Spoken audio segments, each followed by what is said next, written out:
আসসালামু আলাইকুম ওয়া রাহমাতুল্লাহি ওয়া বারাকাতুহু। আলহামদুলিল্লাহ, আজকে আমরা গুরুত্বপূর্ণ কিছু প্রশ্ন উত্তর নিয়ে এই পর্বে উপস্থিত হয়েছি। ১ নম্বর প্রশ্ন, আংটির নিচে নাকফুল ও কানের দুলের ছিদ্রে ওযু ও ফরজ গোসলের সময় পানি পৌঁছানো কি জরুরি? কলমের কালি লেগে গেলে কি ওযু করা বৈধ হবে? থুতুতে রক্ত দেখা গেলে কি ওযু ভেঙে যাবে? দাঁতে কালো দাগ থাকলে ওযু ও গোসল সহি হবে কিনা? পেশাব পায়খানা বায়ু দমন করে নামাজ আদায় করা সহি হবে কিনা? টাইলসের উপরে যদি বাচ্চা পেশাব করে আর তা যদি শুকিয়ে যায়, ভেজা পায়ে তার উপর দিয়ে হেঁটে গেলে পা নাপাক হয়ে যাবে কিনা, তা সহ নামাজ পড়া সহি হবে কিনা? শ্বাসকষ্ট রোগীর জন্য যে পানি ব্যবহারে অক্ষম, ফরজ গোসল হলে সে কি তায়াম্মুম করতে পারবে? গোসলখানা পৃথক হলে দোয়া পড়া যাবে কিনা? দাঁতে পানের আস্তরণ থাকলে গোসল সহি হবে কিনা? ফরজ গোসলের সময় তা প্রতিবন্ধক হবে কিনা? গোসলে বিসমিল্লাহ ওযুর দোয়া মুখে উচ্চারণ করে পড়া কি জরুরি? নাপাক শুকনা হাত দিয়ে কাপড় ধরলে কি পবিত্র কাপড় নাপাক হয়ে যাবে? দুধের বাচ্চার বমি কি পাক না নাপাক? সহবাসের সময় শরীরে থাকা গেঞ্জি বা কাপড় কি নাপাক হয়ে যাবে নাকি পবিত্র থাকবে? তো আলহামদুলিল্লাহ, প্রথম প্রশ্ন, আংটির নিচে নাকফুল ও কানের দুলের ছিদ্রে ওযুর সময় কানের দুল নয়, বাকি নাকফুলের ছিদ্রে এবং আংটির নিচে পানি পৌঁছানো জরুরি হবে, এবং ফরজ গোসলের সময় কানের দুলের ছিদ্রেও পানি পৌঁছানো জরুরি হবে। না পৌঁছলে গোসল সহি হবে না। কলমের কালি লেগে গেলে ওযু করা বৈধ হবে কিনা? কলমের কালি যদি স্বাভাবিক মানের হয়, পাতলা হয়, যেটা পানি পৌঁছতে প্রতিবন্ধক নয়, যদি এমন কলমের কালি হয় তাহলে ওযুর অঙ্গে যদি লেগে যায় তাহলে পানি পৌঁছতে প্রতিবন্ধক নয়, এমন কালি হলে তাহলে ওযু সহি হবে। আর যদি এমন কালি হয় যেটা শরীরের ওযুর অঙ্গে যদি লেগে যায় তাহলে প্রতিবন্ধকতা সৃষ্টি হয়, এর দ্বারা পানি পৌঁছে না, যদি এমন মানের হয় তাহলে তা দ্বারা ওযু সহি হবে না। থুতুতে রক্ত দেখা গেলে কি ওযু ভেঙে যাবে? থুতুর সাথে যদি রক্ত লাল বর্ণের দেখা যায় তাহলে ওযু ভেঙে যাবে। দাঁতে কালো দাগ থাকলে ওযু গোসল সহি হবে কিনা? দাঁতে যদি কালো দাগ থাকে এবং সেটা যদি পানি পৌঁছতে প্রতিবন্ধক না হয় তাহলে ওযু গোসল সহি হতে এটা প্রতিবন্ধক হবে না।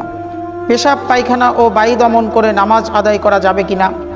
পেশাব পায়খানা এবং বায়ু দমন করে আটকে রেখে নামাজ আদায় করলে নামাজ সহি হয়ে যাবে, বাকি এটি মাকরুহ হবে, এবং যদি খুব বেশি বেগ হয়, চাপ থাকে, তাহলে মাকরুহে তাহরিমি হয়ে যাবে। এরকম না করা উচিত, হাদিসে এরকম করতে নিষেধ করা হয়েছে। টাইলসের উপর যদি ছোট বাচ্চা পেশাব করে এবং তা শুকিয়ে যাওয়ার পর তার উপর দিয়ে ভেজা পায়ে হেঁটে গেলে পা নাপাক হয়ে যাবে? হ্যাঁ, টাইলসের উপর যদি পেশাব করা হয়, এই পেশাব এটা চুষে নেয় না, শুকিয়ে যায় না, বরং বাতাসে এটা শুকিয়ে তার উপরে পাতলা আবরণ মতো পড়ে থাকে। যেহেতু টাইলস নিজে নিজে চুষে নিতে পারে না, এজন্য এটাকে পবিত্র হবে না। মুফতিয়ান ইকরামের ফতোয়া হলো যে টাইলসের উপর যদি বাচ্চা পেশাব করে তাহলে সেটা যদি বাতাসে শুকিয়ে সেভাবে থাকতে থাকে, এমত অবস্থায় যদি কোনো ব্যক্তি ভেজা পায়ে যদি তার উপর দিয়ে হেঁটে যায় তাহলে তার পা নাপাক হয়ে যাবে। এটা সহকারে যদি নামাজ আদায় করে তাহলে নামাজ সহি হবে না। শ্বাসকষ্ট রোগী যে পানি ব্যবহারে অক্ষম, সে কি ফরজ গোসলের সময় তায়াম্মুম করতে পারবে? এই ব্যক্তি পানি ব্যবহারে অক্ষম, ঠান্ডা পানি ব্যবহার করলে তার শ্বাসকষ্ট হয়, এজমা হয়, তো সে আপ্রাণ চেষ্টা করবে যে গরম পানির ব্যবস্থা করার চেষ্টা করবে, এবং গরম পানির ব্যবস্থা করে সে ব্যবহার করলেও যদি সমস্যা না হয় তাহলে এরকমটিই করবে। আর যদি গরম পানির ব্যবস্থা না করতে পারে অথবা গরম পানির ব্যবহার করলেও সমস্যা হয় তাহলে এই ব্যক্তি তায়াম্মুম করতে পারবে। গোসলখানা যদি পৃথক হয়, আমাদের যেমন টয়লেট বাথরুমের ভিতরে দেখা যায় গোসলখানা পৃথক এবং ইস্তেঞ্জাখানা টয়লেট এটা পৃথক, দুইটা পার্ট আলাদা আলাদা থাকে। যদি এরকম থাকে তাহলে আমরা সেখানে দোয়া পড়তে পারবো, দোয়া পড়া জায়েজ আছে। দাঁতে পানের আস্তরণ পড়ে থাকলে, কালো দাগ হয়ে গেলে সেটা সহ কি গোসল ফরজ হলে কুলি করা সহি হবে কিনা?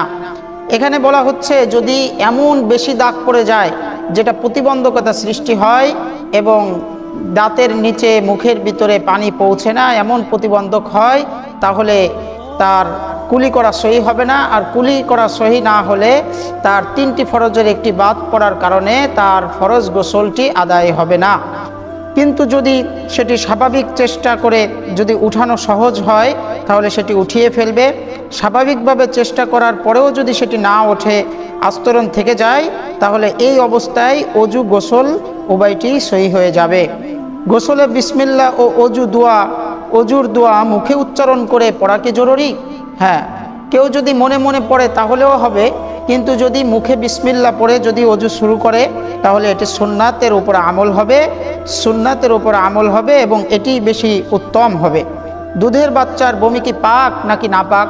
দুধের বাচ্চা যে দুধ পান করে সে যদি মুখ ভরে বমি করে তাহলে এই বমিটা নাপাক হবে এবং এই বমি শরীরে লাগলে বা কাপড়ে লাগলে কাপড় বা শরীর সেটিও নাপাক হয়ে যাবে।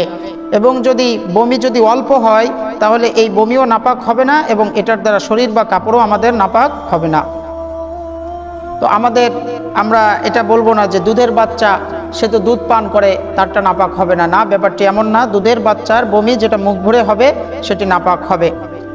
সহবাসের সময় শরীরে থাকা গেঞ্জি বা কাপড় কি নাপাক হয়ে যাবে এবং সেই কাপড় বা গেঞ্জি পরে কি পরবর্তীতে নামাজ আদায় করা সহি হবে? হ্যাঁ, সহবাসের সময় যেই গেঞ্জি বা কাপড় শরীরে থাকবে যদি নিশ্চিতভাবে জানা যায়, বোঝা যায় যে তাতে নাপাক লাগে নাই, তাহলে সেটাকে নাপাকির হুকুম দেওয়া হবে না। সহবাসের সময় শরীরে থাকা গেঞ্জি বা এই কাপড় দিয়ে পরবর্তীতে নামাজ পড়া সহি হবে যদি নিশ্চিতভাবে জানা যায় তাতে নাপাকি লাগে নাই। আর যদি নিশ্চিতভাবে জানে যে নাপাকি লেগে গিয়েছে তাহলে সেটি খুলে ফেলতে হবে। শুধুমাত্র সন্দেহের কারণে এই কাপড়কে নাপাকির হুকুম দেওয়া হবে না। আল্লাহ তাআলা আমাদেরকে বুঝার ও আমল করার তৌফিক দান করেন। আমিন। ওমা আলাইনা ইল্লাল বালাগ।